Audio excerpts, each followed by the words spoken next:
لاکھوں کا لشکر بنا کے یہ صفین کے مقابلے پہ آیا. علی نے اس کی سازش نہیں چلنے دی. علی نے اپنی حکمت کے ساتھ اس کی صفین کی جنگ میں اس کو شکست دے دی. اس نے چاہا کہ پھر میں علی پہ حملہ کروں. یہ کبھی نہروان میں آتا رہا, کبھی مختلف سازشیں بناتا رہا, لیکن امیر المومنین نے اس کی کوئی سازش کامیاب نہ ہونے دی. آخر علی کی 21 رمضان شہادت ہو گئی. علی کا بیٹا حسن مسند امامت میں آ گیا. اس نے کہا میں حسن کو قید کرواؤں گا. حسن نے صلح کی شرطیں لکھ کے اس کی سازش کو ہمیشہ کے لیے ختم کر دیا. حسن کے بعد حسین مسند میں آ گیا. ادھر معاویہ مر چکا تھا, اس کا بیٹا یزید آ چکا تھا. یزید کو دادے کی وصیت یاد تھی, یزید کو باپ کا بدلہ یاد تھا. اس نے باپ کی اسی سلطنت پہ پہلا قدم رکھ کے کہا سب سے پہلا بدلہ میں ہاشمیوں سے لوں گا. اس نے حسین سے بیعت کا مطالبہ کیا. حسین ابن علی نے انکار کر دیا. یہ بدلے کی آگ میں اتنا جل رہا تھا کہ دادے کی زندگی میں گزر گئی تھی, باپ کی زندگی میں گزر رہی تھی. میں اب لمحہ بھی دیر نہیں کروں گا, میں آل محمد کے کسی نہ کسی فرد کو ضرور دربار میں لا کے کھڑا کروں گا. اس نے حسین سے مطالبہ کیا. حسین نے انکار کر دیا. حسین نے مکے میں بد احرام توڑے. حسین نے کربلا میں ڈیرا لگایا.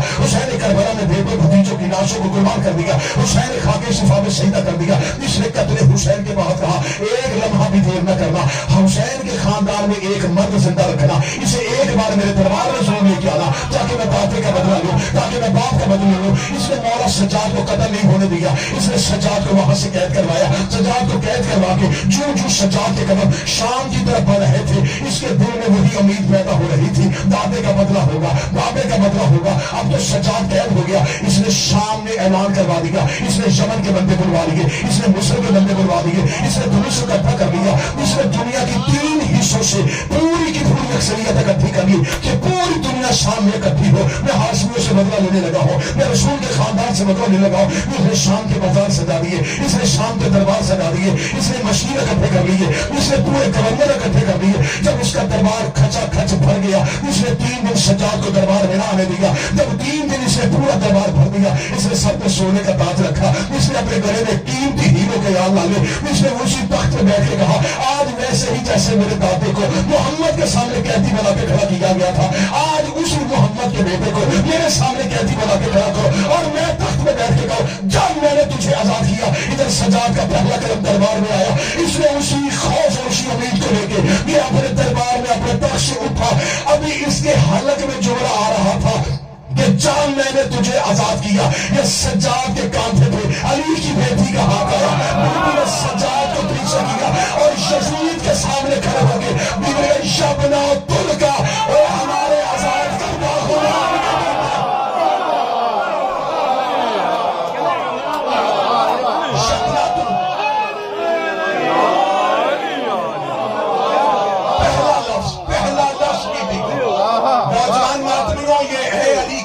کا پہلا لفظ. جاؤ جا کے آج کے سرچ کرنا. شام میں بی بی دربار میں جو پہلا لفظ بولی شبنت تل, اے ہمارے آزاد کردہ غلام کے بیٹے. فتح مکہ سے لے کے آج کے اس دن تک امویوں کو کتنا کتنا کچھ دینا پڑا. اتنے سال لگے تھے لوگوں کے ذہن بدلنے میں کہ لوگوں کے ذہن سے بدر نکال دیں, عہد نکال دیں. انہوں نے 70 سال میں لوگوں کو ایک بالکل نیا اسلام رٹایا تھا جس میں صرف علی کی دشمنی تھی, اہل بیت کی دشمنی تھی. 70 سال حدیثیں جھوٹی گڑی, فتوے لیے گئے, جمعہ کے خطبوں میں ان کے خلاف تقریریں ہوئی.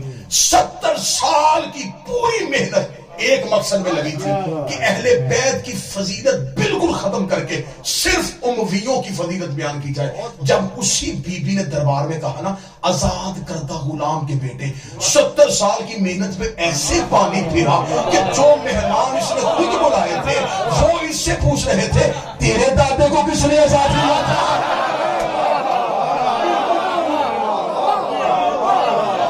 70 سال کی ہسٹری کو علی کی بیٹی نے ایک جملے سے ہمیشہ کے لیے یوں اتار دیا.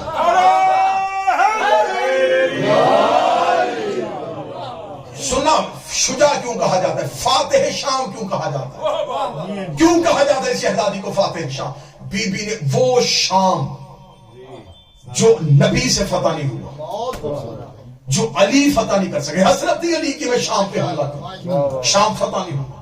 مولا حسن شام تک نہیں آ سکے, حسین شام تک نہیں پہنچ سکے. آئی تو اکیلی بیٹی. بیوی آگے شام میں کھڑی ہوئی. بیوی نے پہلا لفظ کہا یبنۃ القا، اے ہمارے آزاد کردہ غلام کے بیٹے. لوگوں نے ایک دوسرے جنہیں مکہ یاد ہی نہیں تھا، جنہوں نے فتح مکہ پڑھی نہیں تھی، سنی نہیں تھی، انہوں نے پوچھا کس نے کس کو آزاد کیا تھا، کس نے کس کو آزاد کیا تھا. اب یزید کے چہرے پہ موت کی زردی آئی. علی کی بیٹی باپ کے لہجے میں بولی. لفظ بالکل کوئی نیا ہو تو مجھے ٹوک دینا کہ آج سے پہلے ممبر سے نہیں سنا. باتیں پرانی سنوں گا، نتیجے نئے دوں گا. ساری زندگی تم نے سنا کہ بی بی بولی تھی شام میں باپ کے لہجے میں. اب صدر میں دن لگا وہ سن کر نا سجاد بھائی، علی کا لہجہ دو ہی ہستیوں نے لیا تھا.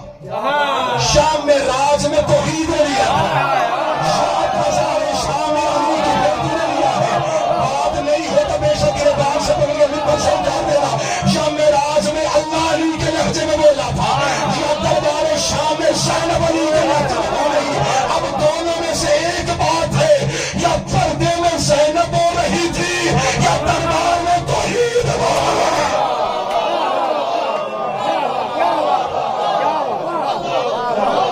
شہزادی بولی بابے کے لہجے میں، اے ہمارے آزاد کردہ غلام کے بیٹے. بیوی نے کہا میں بتاتی ہوں، میرے نانا نے اس کے دادے کو مکے میں آزاد کیا. میرے نانا سے اس کے دادا نے معافی مانگی تھی. مجمع اس کا تھا، ہائے ہائے ہائے، مجمع اس کا اکٹھا کیا ہوا تھا. دربار اس کا، تخت اس کا، لوگ اس کے، فضیلت اہل بیت کی. بی بی نے اس کے بنائے ہوئے مجمع پہ شکوتا نہیں کیا. جب بی بی نے تاریخ کے اوراق اٹھانے شروع کیے، پلٹنے شروع کیے، اس لیے رک میں خود بتاتا ہوں کیا ہوا تھا. اس میں سنے بے شک میرا دادا مکہ میں آیا تھا، لیکن دیکھیے اس وقت میرے دادا نے ان کے نانا کے اختیار کو مانا تھا. تو آج جب اللہ نے ہمیں حکومت دی، حسین نے ہمارے اختیار کو کیوں نہیں مانا؟ اب دیکھیے یہ ہو کیا رہا تھا شام. اب فاتح شام ایسے نہیں بنی. اب اس نے کہا کہ سنو، یہ خود کہا علی کی بیٹی نے کہ میرے دادا نے ان کے نانا کے اس وقت اختیار کو تسلیم کیا. کیوں؟ اس لیے کہ اقتدار ان کے پاس تھا. اقتدار آیا، میرے دادا نے مان لیا. اس نے کہا ٹھیک ہے، اگر تمہارے پاس اختیار آیا تو میں مان لیتا ہوں. تو جب ہم نے ان کا اختیار مانا تھا، آج اللہ نے ہمیں حکومت دی، آج لوگوں نے ہماری بیعت کی، انہوں نے ہمارے اختیار کو کیوں نہیں مانا؟ یہ اس نے فوراً سازش کر کے بی بی کے خطبے کے اثر کو بدلنے کی کوشش کی. جو ہی اس نے جملہ کہا، بی بی چپ سن رہی تھی. لوگوں نے کہا ہاں یہ تو ٹھیک ہے، انہیں بھی تو ماننا چاہیے تھا. اس دور میں اگر انہوں نے مانا، اسے بھی ماننا چاہیے تھا. اب بی بی بولی. بی بی نے کہا سن، تو نے خود کہا کہ تمہارے اختیار کو ہمارے اختیار کو تم نے مانا، اور تم نے اگر ہمارے اختیار کو تسلیم کیا تو آج ہمیں تمہارے اختیار کو تسلیم کرنا چاہیے تھا. بی بی نے کہا مان لیتی ہوں، لیکن ایک سوال میں کرتی ہوں، تیرا اختیار ہے کیا؟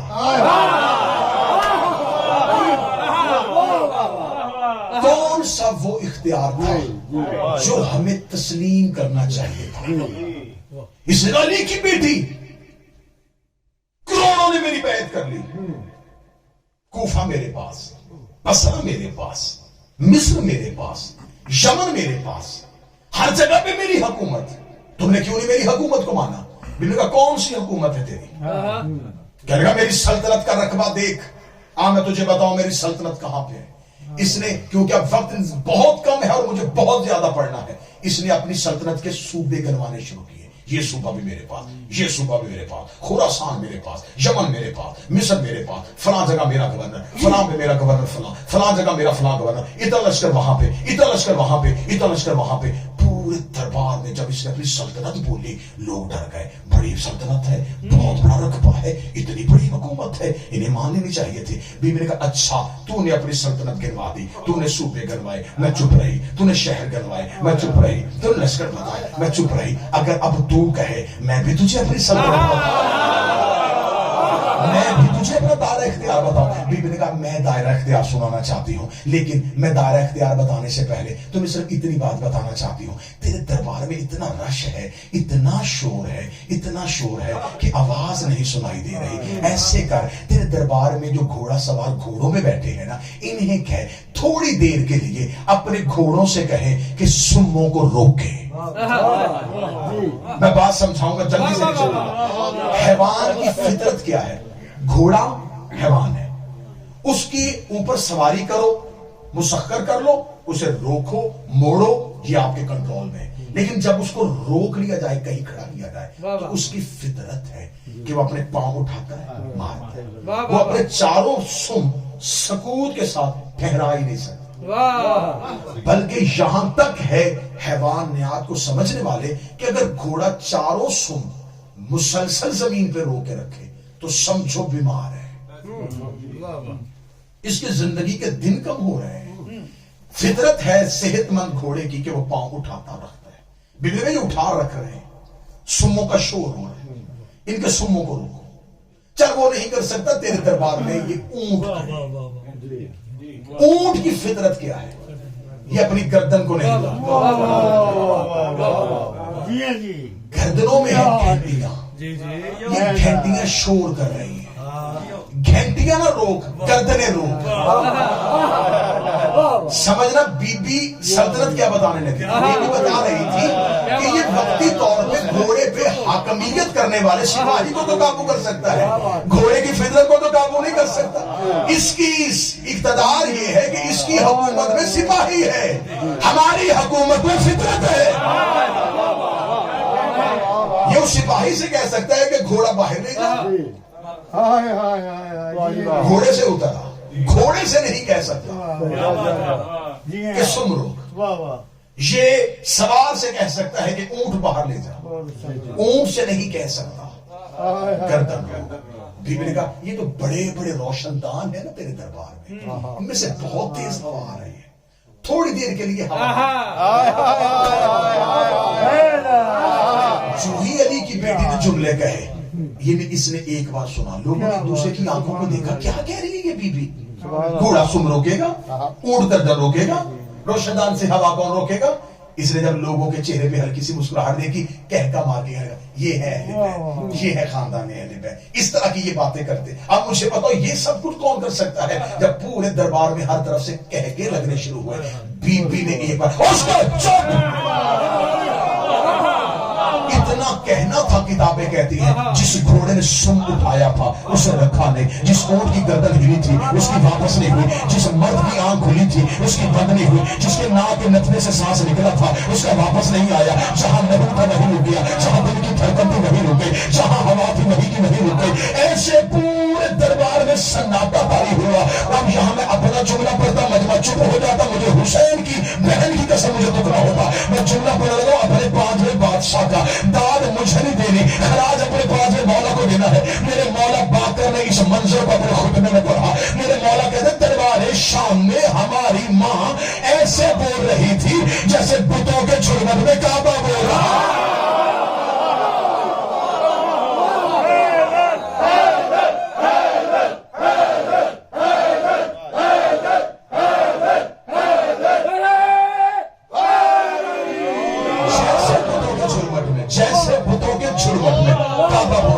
چاروں طرف خاموشی, اکیلی علی کی بیٹی شہزادی دربار میں کھڑی ہے, جس کا ہاتھ اٹھا ہے وہ نیچے نہیں گیا, دل کی دھڑکن وہیں پہ, خون وہیں پہ رک گیا, ہوائیں وہیں پہ رک گئے, اونٹوں کی گھنٹیاں رک گئی, گھوڑوں کے سم وہیں پہ رک گئے. جب پورا دربار پتھر کا ہو گیا, پورے دربار میں ایسے جیسے پتھر بنے ہوئے ہیں. یزید بھی پتھر کا بن چکا تھا. علی کی بیٹی یزید کے سامنے کھڑی ہوئی, بی بی نے انگلی کا اشارہ کیا, یزید کے ناپاک بدن میں روح واپس آئی. یہی یزید کے بدن میں زندگی کے آثار آئے. اس نے اپنی آنکھوں کو جھپک کے کھولا, جو بھی کھولا اس نے جلاد کو اشارہ کیا, جلاد کا ہاتھ رکا تھا. اس نے سپاہی کو دیکھا, سپاہی کی آنکھ پھٹی تھی. اس نے دیکھا کہ ہزاروں کا رش اکٹھا کیا تھا, وہ لوگ کہاں گئے. اس نے دیکھا کہ جس اونٹ نے سم اٹھایا ہے, جس گھوڑے نے سم اٹھایا وہ رکھ نہیں رہا, جس اونٹ کی گردن ہلی وہ واپس نہیں آ رہے. جو بھی اس نے پورا دربار پتھر کا دیکھا, ایک بار اس کے بدن میں کبھی تاری ہوئی, اس کے جسم میں لرزہ تاری ہوا, اس کے چہرے میں موت کی سردی آئی. اس نے دونوں ہاتھ جوڑ کہا علی کی بیٹی مجھے معاف کرنا, علی کی بیٹی مجھے معاف کرنا. اب جملہ سننا شہزادی کا اگلا. بی بی اس کے تخت کے سامنے کھڑی ہوئی, اب بتا قیدی تو ہے یا ہم تو نے ہمیں قید کیا ہے یا ہم نے تجھے قید کیا. اب بتا ہم نے تیرے اختیار کو نہیں مانا یا تو نے ہمارے اختیار کو نہیں مانا. بیوی نے کہا سن میں پڑھتی ہوں اپنے گھر کا شجرا. ایسا خطبہ دیا, وقت ہوتا ایسا خطبہ دیا دیواریں ہل گئی. پہلے اللہ کی حمد بیان کی, ایسے اللہ کی حمد بیان کی کہ یہاں پہ سہل نامی ایک صحابی ہے جو سفین میں علی کے ساتھ, آنکھ پہ تیر لگنے کی وجہ سے آنکھ کی بینائی چلی گئی تھی, پھر منتقل ہو گیا تھا دمشق اور یہاں پر دربار میں کھڑا تھا. یہ کہتا ہے جب بی بی توحید پڑھ رہی تھی, اب سہل کی روایت پڑھنے لگا, سہل کہتا ہے میں نے علی کی بیٹی سے توحید جب سنی تو ایسے لگ رہا تھا اللہ پڑھ نہیں رہی توحید دکھا رہی ہے. ایسی اللہ کی ہم بیان کر رہی تھی, ایسی اللہ کی ثنا بیان کر رہی تھی. اس کے بعد اپنے نانا رسول کی عظمت بیان کی, پھر اپنے باپ علی کی ولایت کو بیان کیا, پھر حسین کے جاہ و جلال کو بیان کیا. مجمع اکٹھا اس نے کیا تھا, تقریر بی بی کر گئی. میں نے پہلے کہا تھا کہ کیونکہ مجلس میں پڑھوں گا صرف عرفان سیدہ پہ, عرفان فاتح شام. بے شک بی بی کا بے مثال کردار ہے بہن ہونے کی حیثیت سے, کیونکہ ہمارے پاس معرفت ناقص ہونے کی وجہ سے ہم یہ پڑھتے ہیں کہ بی بی نے بطور بہن بہت اچھا کردار ادا کیا, بطور بیٹی بہت اچھا کردار ادا کیا, بطور ماں بہت اچھا کردار ادا کیا. میں یہاں لفظ کہنا چاہوں گا, کاش میری قوم اس شہزادی کی عظمت کو اس انداز سے پڑھے کہ شب عاشور میں نے کہا تھا کہ میں کوئی بات, ورنہ کئی نئی باتیں میری آنکھوں کے سامنے کھل رہی ہیں کہ یہ بھی کی جائے یہ بھی کی جائے, لیکن اس لیے نہیں کروں گا شائبہ واقع نہ ہو جائے کہ یہ پہلے تو کبھی نہیں سنا, انہوں نے پہلی دفعہ کہاں سے پڑھ دیا. تو میں بات پرانی کروں گا, نتیجہ آپ سے نیا لینے لگا ہوں. آپ نے علماء کرام سے شب عاشور سنا ہے کہ مولا حسین نے رات کو حصوں میں تقسیم کی, سنا یا نہیں سنا؟ تائید کریں گے نا میری. ایک حصہ اپنے اصحاب کے لیے جس میں اپنے ناصرین سے خطاب, دوسرا حصہ اپنے خاندان کے افراد کے لیے جس میں اپنے خاندان کے افراد سے خطاب کیا, ایک حصہ عبادت پروردگار کے لیے جس میں صرف اللہ سے مناجات کی. علماء کہتے ایک حصہ رات میں ایسا آیا جو صرف مولا حسین اور عالیہ بی بی یہ دونوں تنہا بیٹھے, صرف اس میں کوئی ہاشمیوں کا دوسرا فرد نہیں تھا. رات کا ایک بالکل بیتتا ہوا لمحہ جب 10 محرم کی سورج کو طلوع ہونا باقی تھا, مولا امام حسین نے ایک حصہ صرف عالیہ کے ساتھ تنہائی میں گزارا. اب اس حصے کو میں پڑھنے لگا, اس حصے میں بھائی بہن کے ساتھ وقت نہیں گزار رہا, لیکن انہوں نے لکھا اور یقیناً یہی لکھنا چاہیے تھا کہ بھائی اور بہن الوداعی ملاقات کر رہے تھے. امام امینہ امامت کو مولا حسین عزت عطا فرمائے, ایک یا دو بندے عرفان سننے والے مل جائیں تو کھولوں کہ عرفان کیا تھا. اس شہزادی کی زیارت میں جملہ پڑھا جاتا ہے السلام علیکہ یا امینۃ الامامت, اے امامت کی امانت کی حفاظت کرنے والے. اب اس لفظ کو ذہن میں رکھنا, امینۃ الامامت پہ پوری مجلس نہیں اشنے پڑھے جا سکتے ہیں. کون سی امامت والی امانت تھی؟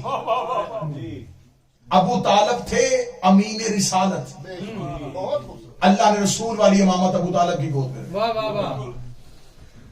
کربلا کے بعد اگلی امامت کی جو امینہ بنی وہ بنی علی کی بیٹی. میں نے کہا تھا بالکل نیا عرفان پڑھوں گا. اب ایک بات میں نے مصائب کے پرائے میں ایک پڑھی, آپ نے تائید کی کہ ہم نے یہ حصے سنے ہیں. میں نے وجہ بتائی کہ مولا نے امینہ امامت کے حوالے اسرار امامت کی ہے. اب آپ مجھ پہ سوال کریں کہ اسرار امامت تو اگلے امام سجاد تھے, اسرار امامت مولا سجاد کے حوالے کرنے تھے. علی کی بیٹی کے حوالے وہ تو امام نہیں تھی, اسرار امامت حوالے کیوں کی؟ سنیے، آپ کو مصائب میں بتایا جاتا ہے کہ مولا سید الساجدین وقت شہادت حسین غش کی حالت میں تھے. میں نئی بات تو نہیں کر رہا. پھر آپ کو بتایا جاتا ہے کہ مولا امام حسین کی شہادت کے بعد علی کی بیٹی نے خیام کو آگ لگتے ہوئے مولا سجاد کو اٹھایا اور جگایا. اب یہاں پہ ایک سوال قائم کرنا چاہتا ہوں، مولا سجاد نے آنکھیں بند کیوں کی تھی؟ امام حکم پروردگار کے بغیر کوئی کام نہیں کرتا. پہلی بات، بیماری امامت کے ہاں ہے نہیں، بیماری نقص ہے. انسان بیمار کب ہوتا ہے؟ جب انسان کو اپنے بدن میں اعتدال نہ رہے، کسی ایک چیز کا کم ہو جانا، کسی کا زیادہ ہو جانا، بدن بیمار ہو جاتا ہے. اگر امام جسم میں اعتدال نہ کر سکے گا، جسم کو کنٹرول نہیں کر سکے تو وہ کائنات کو کنٹرول کر سکے. امامت کے ہاں بیماری کا شائبہ نہیں ہے. اب یہ جو ہے، میں اس روایت سے انکار نہیں کروں گا کہ یہ معاذ اللہ جی یہ غلط ہے یا اب تک لکھا ہے غلط کیا نہیں. آنکھیں بند ہوئی تھی حکم پروردگار کی وجہ سے. پروردگار کی منشا تھی، حسین کی چاہت تھی کہ سجاد کی آنکھیں بند رہیں. مولا سجاد نے آنکھیں بند کی. اب امام حسین کی شہادت سے لے کے خیام میں بی بی کے سجاد جگانے تک یہ جو دورانیہ تھا، اس دورانیے میں کائنات میں اللہ کی حجت کون تھی؟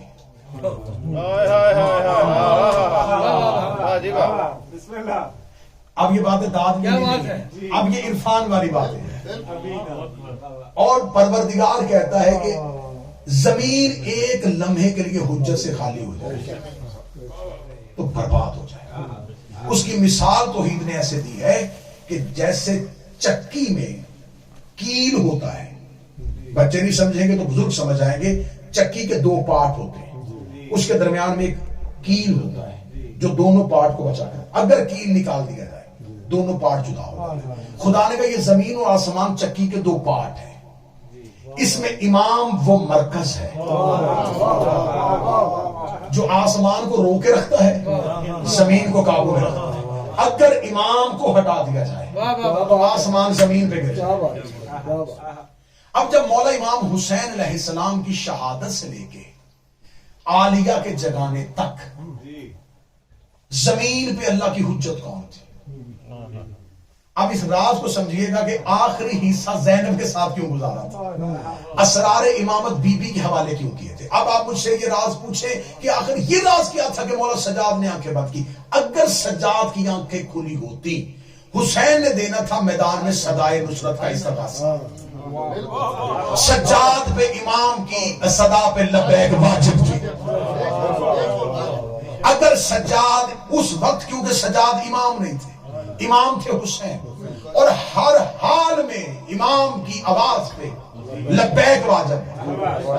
حسین نے بلانا تھا نصرت کے لیے، سجاد کو امامت کے لیے زندہ باقی رکھنا تھا. مدینے چھوڑ نہیں سکتے تھے، سجاد کو آگے شام جانا تھا.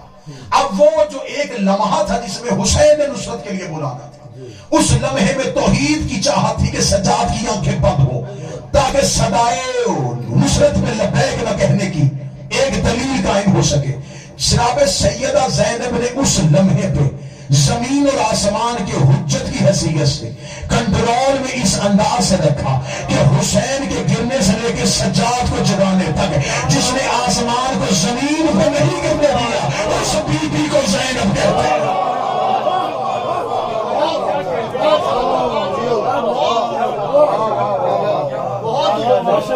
اور ذرا دیکھیے گا، ذرا عرفان دیکھیے گا کہ پہلے حجت کی حیثیت سے خود موجود رہی، لیکن جو ہی سجاد کو اٹھا لیا آنکھیں کھل گئی تو اب اتنی بڑی منصب پہ فائز ہونے والی بی بی سجاد سے پوچھے بتائیں خیمے میں رہنا ہے؟ کاش کوئی بندہ ان جملوں کو سمجھتا. بی بی نے پہلے حجت کی حیثیت سے حسین کو بھیج کے زمین و آسمان کے کنٹرول کو سنبھالا، اور جو ہی سجاد نے آنکھیں کھولی بی بی نے شریعت کا پہلا مسئلہ پوچھ کے زمانے کو بتا دیا. اتنی بڑی ذمہ داری کے بعد جب امام آ جائے پھر اپنا علم سامنے لے جاتا ہے. اگر امام موجود ہو تو امام کے ہوتے ہوئے اتنے بڑے منصب پہ فائز بی بی یہ نہیں کہہ رہی کہ ان سجاد باہر چلے، کہہ رہی ہے بتا سجاد کہاں جائے. سن رہے جناب؟ پھر آپ کو کیونکہ مجھے بی بی کے جتنے فضائل نکالنے ہیں مصائب میں سے نکالنے. پھر آپ نے اگلا جملہ بھی نیا سنا. میں نے کہا کہ میں کوئی جملہ نیا نہیں پڑھوں گا ورنہ ہزاروں باتیں کھل رہی ہیں کہ یہ بھی نہیں پڑھی جائے، یہ بھی نہیں پڑھی جائے. پھر آپ نے یہ جملہ بھی بار بار سنا. مولا سید الساجدین کو خیام سے باہر کون لے کے آیا تھا؟ اس میں کوئی دوسری رائے تو نہیں ہے، سنی ہوئی ہے نا جی؟ بتا دے یار، بہت پڑے گا. بی بی لے کے آئی تھی. یہ مولا سید الساجدین جو بازار شام تک خود چل کے گئے تھے، خیام سے بی بی کو لے کے آئے. یہ پھپھی بھتیجا نہیں لا رہی. مولا سجاد بحیثیت امام تھے. اب صدر پڑھو. امام کا بوجھ سوائے امام کے کوئی اٹھا نہیں سکتا.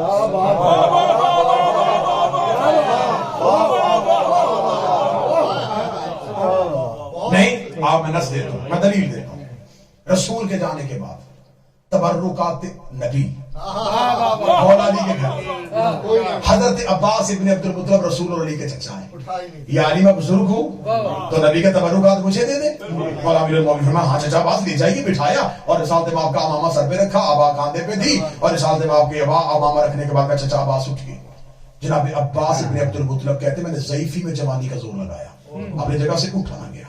میں نے کہا کیا رکھ دیا تو نے میرے اوپر، مجھ سے یہ بوجھ اٹھایا نہیں جاتا. مولا نے حسن بچپن کا تھا اسے بلایا، امامہ حسن کے سر پہ رکھا، ابا حسن کو پہنا، حسن نے چلنا شروع کیا. فرمایا حسین قریب آ، حسین کے امامہ سر پہ رکھا، حسین کو آبادی، حسین نے چلنا شروع کیا. جناب عباس نے کہا جو بوجھ میں نے نہیں اٹھایا تیرے بچوں نے کیسے اٹھا لیا؟ فرمایا یہ نبوت کا بوجھ ہے، امامت کے سوا کوئی اٹھایا نہیں. پہلی دلیل. اس سے آگے جاؤ. فتح مکہ پہ جب رسول نے خانہ کعبہ کو بتوں سے پاک کیا، اس رسول نے حکم پروردگار کے تحت اپنے شانوں کو جھکایا اور فرمایا علی میرے کاندھوں پہ.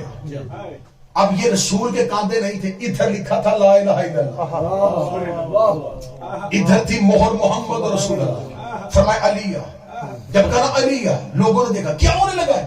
فرمایا علی میرے شانوں پہ کھڑا، یہ بتوں کو. یا رسول اللہ پیچھے علی آئے.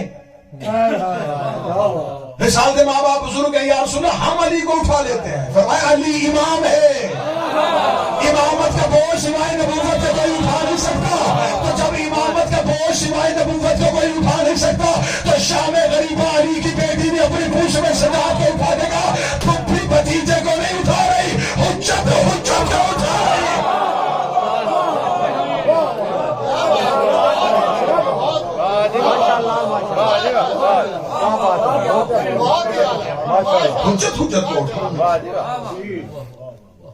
اب شہزادی جب جلے ہوئے خیمے سے نکل رہی ہے، کیونکہ میں نے کہا مصائب میں فضائل سننے کا، جب جلے ہوئے خیمے سے نکلی ہے تو اب کیونکہ اس سے پہلے تک بی بی کا کردار اور تھا.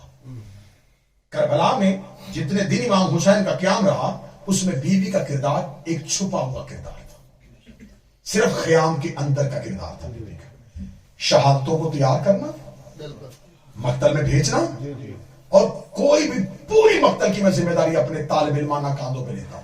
کوئی بھی مقتل میں جانے سے پہلے بی بی کے اذن کے بغیر خیمے سے نہیں نکلا.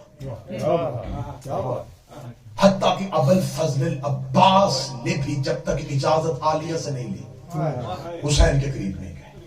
ہر ایک نے پہلے عالیہ سے اجازت پھر حسین سے. اگر یہاں پہ رکتا تو یہاں بھی بہت راز تھا.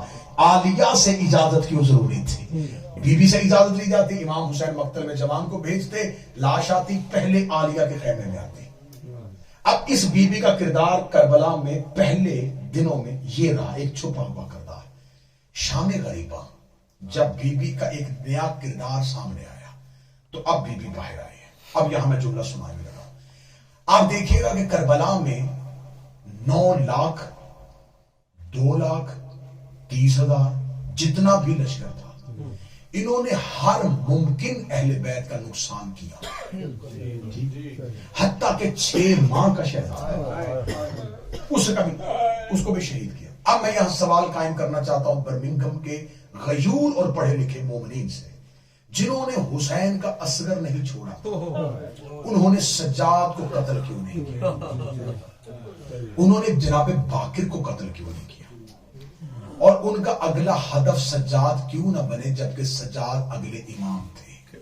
اگر وہ نسل امامت کو قتل کرنا چاہتے تھے تو وہ اہمیت سجاد سے واقف تھے، انہیں پتا تھا کہ قتل حسین کے بعد امامت قتل نہیں ہو رہی، امامت تب قتل ہوگی کہ اگلے دو نسل کے امام ساتھ موجود ہیں، دونوں کو اگر شہید کر دیا جائے امامت منقطع ہو جائے گی، اس کے بعد پھر ہم صرف اپنی خلافت چلائیں گے۔ بہت آسان ہدف تھا، کیوں نہیں اس ہدف کو پورا کیا؟ ڈر گئے تھے تو پھر حسین کو کیوں قتل کیا؟ ڈر گئے تھے تو عباس کو قتل کیوں کیا؟ ڈر سامنے نہیں تھا کہ انہیں کوئی اور خوف نہیں تھا، ایک خوف تھا۔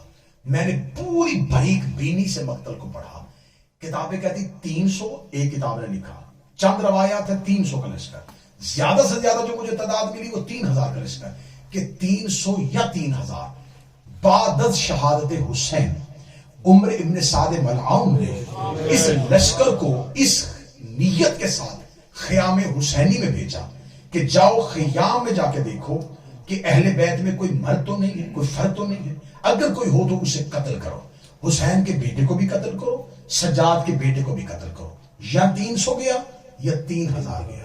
یہ تو خیام میں آپ کو سنایا جاتا ہے شام غریباں کہ فوج خیموں میں داخل ہوئی، تو خیام میں کیوں داخل ہوئی تھی؟ خیام میں کوئی قیمتی مال نہیں تھا، خیام جل چکے تھے، اور جلے ہوئے گھر میں کوئی داخل نہیں ہوتا، اس لیے کہ جلے ہوئے گھر میں جو بھی ہو وہ بھی جل جاتا۔ تو جلانے کے بعد خیام میں داخل ہونا مال کا لالچ نہیں تھا، مال کا لالچ ہوتا تو خیام تو جل چکے تھے، پینے کے لیے تو پانی نہیں تھا، کھانے کے لیے سامان نہیں تھا، تو پھر اس قافلے میں اس غربت کی حالت میں ان جلے ہوئے خیام کے اندر فوج کا جانا یہ سوالیہ نشان پیدا کر رہا ہے کہ کس لالچ کے ساتھ گئی تھی، کیونکہ مستورات تو ساری باہر نکل چکی تھی، بچے تو خیام سے باہر آ گئے تھے، یہ گئے تھے ہدف سجاد کو بنا کے۔ ان کا ہدف تھا کہ اب حسین نہیں ہے، اب اکبر نہیں ہے، اب عباس نہیں ہے، نسل امامت کو یہیں پہ منقطع کر دیں گے اور شام میں جا کے کہیں گے اب تمہارے لیے آسانی ہی آسانی ہے، اب مدینے میں سے کوئی اہل بیت کا فرد ہم نے زندہ نہیں چھوڑا۔ جو ہی یہ خیام میں گئے تو ان کو یہ تھا کہ اب سجاد کو کون بچائے گا، لیکن جلے ہوئے خیمے میں علی کی بیٹی ہے، بی بی نے خیام میں آتے ہی سجاد کی کلائی پہ ہاتھ رکھا۔ اب قاتل خود روایت کرتے ہیں کہ بی بی نے ہماری طرف دیکھا، اگر کسی ایک تلوار کو بھی سجاد کی طرف بڑھایا تو میں آسمان کو زمین پہ پھینک دوں گی۔ وہ کہتے ہیں یہ صرف بی بی نے زبان سے نہیں کہا تھا، 3000 ڈر کے خیام سے دور بھاگا۔ وہ کہتے ہیں صرف زینب بول نہیں رہی تھی، ہم نے زینب کے ہاتھوں پہ آسمان دیکھ لیا تھا، صرف بول نہیں رہی تھی، جو ہاتھ پہ آسمان کو رکھ کے جیسے ایک برتن رکھا ہو ایسے آسمان کو اٹھایا اور کہہ رہی تھی میں زمین پہ مار دوں۔ یہ روب مجھے ایک بار مدینے میں کتابوں میں ملا، جب مولا علی کو گلے میں رسی ڈال کے لے کے جا رہے تھے۔ تو اب سنیے گا، یہاں بھی فضائل سنیے گا۔ شہزادی سیدۃ النساء بڑی بی بی نے جب بی بی نے دیکھا نا کہ کوئی بس نہیں چل رہا تو اس وقت بی بی نے یہی جملہ کہا تھا، اگر تم نے علی کی گلے سے رسی نہ نکالی میں آسمان زمین پہ پھینک دوں گی۔ جناب سلمان محمدی کہتے ہیں کہ میں نے اپنی آنکھوں سے مسجد نبوی کی دیواریں اتنی بلند ہوتی دیکھی کہ تیز رفتار گھوڑا نیچے سے گزر سکتا تھا۔ جب مسجد نبوی کی دیواریں اٹھنی شروع ہوئی اور تارے ٹوٹنے شروع ہوئے اور آسمان پہ حرکت پیدا ہوئی اور کعبے کی دیواروں نے کعبے کی چھت کو ہلانا شروع کیا، جو ہی جنہوں نے علی کے گلے میں رسی ڈالی تھی انہوں نے اٹھتی ہوئی مسجد دیکھی، گرتے ہوئے تارے دیکھے، یوں منظر دیکھا، انہوں نے علی کے گلے سے رسی نکال دی۔ محمد کی بیٹی نے مدینے میں اس علی کو بچایا تھا، اور علی کی بیٹی نے کربلا میں اس علی کو بچایا۔ اور پھر یہاں کتابوں نے لکھا قید کر کے کربلا سے شام لے کے جا رہے تھے، نہ میں جملہ بدلتا ہوں، قاتلوں کو گھیر کے ان کے گھروں میں واپس لے کے جا رہے تھے۔ بی بی کو پیچھے ہٹنا چاہیے تھا مدینے کی طرف، بی بی بڑھ رہی تھی شام کی طرف، حسین نیت کیا لے کے چلے تھے مدینہ سے، اور مولا حسین نے کیا کہا تھا؟ مولا حسین نے کہا تھا مجھے رستہ دو، میں کوفے جانا چاہتا ہوں۔ اس کا مطلب نیت حسین کوفہ تھی۔ اگر تو علی کی بیٹی مدینہ کربلا سے واپس چلے جاتے، آج مورخ لکھ دیتا یزید جیت گیا، کیونکہ اہل بیت نے کربلا میں اپنا پروگرام در سے بدل دیا۔ بی بی نے پروگرام نہیں بدلا، بی بی نے کہا حسین چاہتے تھے کوفے، چلو قاتلوں میں کوفے آ رہی ہو۔ اس انداز میں زینب سننا، اس انداز میں زینب پڑھنا کہ قاتل لے کے نہیں جا رہے تھے، قاتل پچھلے قدموں سے ہٹ رہے تھے اور علی کی بیٹی بڑھ رہی تھی۔ پہلے کوفہ کے بازاروں میں گئے، وہاں علی ولی اللہ منوایا، وہاں حسین منوایا، چلتی چلتی قاتل کے گھر گئے، وہاں پہنچی جہاں علی پہنچنا چاہتے تھے، وہاں پہنچی جہاں حسن پہنچنا چاہتے تھے، وہاں پہنچی جہاں حسین پہنچنا چاہتے تھے۔ پھر مسلسل 1 سال اس لیے شام میں بیٹھی رہی کہ ابھی شام فتح نہیں ہوا، اٹھی اس وقت جب دیواریں بول پڑی کہ حسین حق پہ تھا۔ یہ جو آدھی رات کو سپاہی بھیج کے مولا سجاد کو دربار میں بلاتا تھا، یہ پیشی نہیں تھی، ڈر گیا تھا یزید۔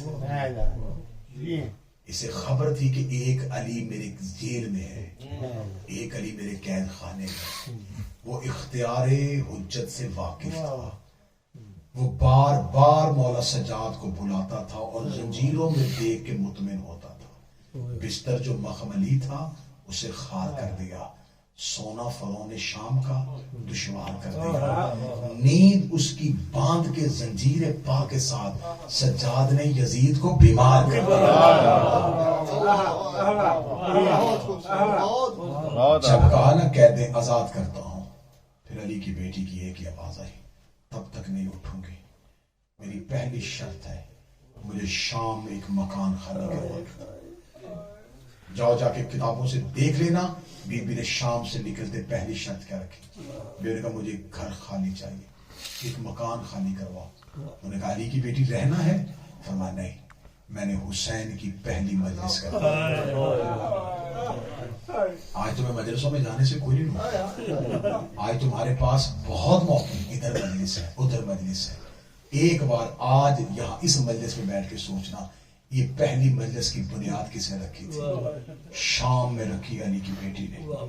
فرمایا مجھے ایک مکان خالی کروا کے دو، میں حسین کی مجلس برپا کرنا چاہتی ہوں۔ شام کا گھر خالی ہوا، کہا شام کی عورتوں کو کہو کہ مجھے ملنے کے لیے آئے۔ شام کی عورتیں آج گئی، جب شام کی عورتیں گئیں تو آج انہوں نے پہلی بار ایک علیحدہ زینب کو دیکھا۔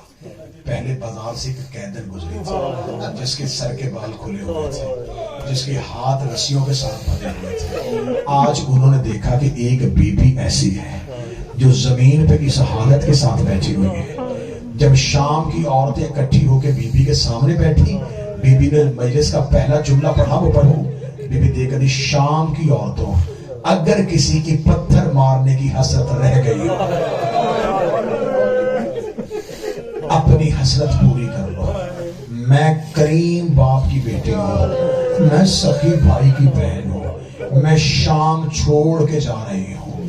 اے شام کی عورتوں، میں تمہیں بتانا چاہتی ہوں، نبوت ہمارے گھر میں اتری تھی، جبریل ہمارے دروازے پہ رکا تھا، آیتیں ہمارے گھر میں آئی تھی، میرا باغی نہیں میرا نمازی مارا گیا تھا۔ کتابیں کہتی بی بی کی مجلس تمام ہونے سے پہلے آدھی عورتوں نے دیواروں پہ سر مارنے شروع کیے، پیٹ پیٹ کے کہتی محمد کی بیٹی ہمیں معاف کر دے، ہمیں تو بتایا گیا تھا کوئی باغی کی بہن آئی ہے، ہمیں تو بتایا گیا تھا کہ کوئی قیدن ایسی آئی ہے جس کا بھائی نماز نہیں پڑھتا تھا۔ لیکن روز کہتی شام کی عورتیں معافی نہ مانگو، زینب ایک بار مدینے جا رہی ہے لیکن میں دوبارہ پھر شام آؤں گی، میں رہوں گی تمہارے ملک میں، میں رہوں گی تمہارے شہر میں، لیکن ایک وعدہ کرو، جب میں یہاں آ کے دوبارہ ہمیشہ کے لیے رہ جاؤں، شام کی عورتوں میری قبر پہ آیا کرنا، میری قبر پہ آ کے میرے حسین کا ماتم کیا کرنا۔ آج بھی نہ بھائیوں کے پاس، نہ بابا کے پاس، نہ قبر مدینے بنی، نہ کربلا بنی،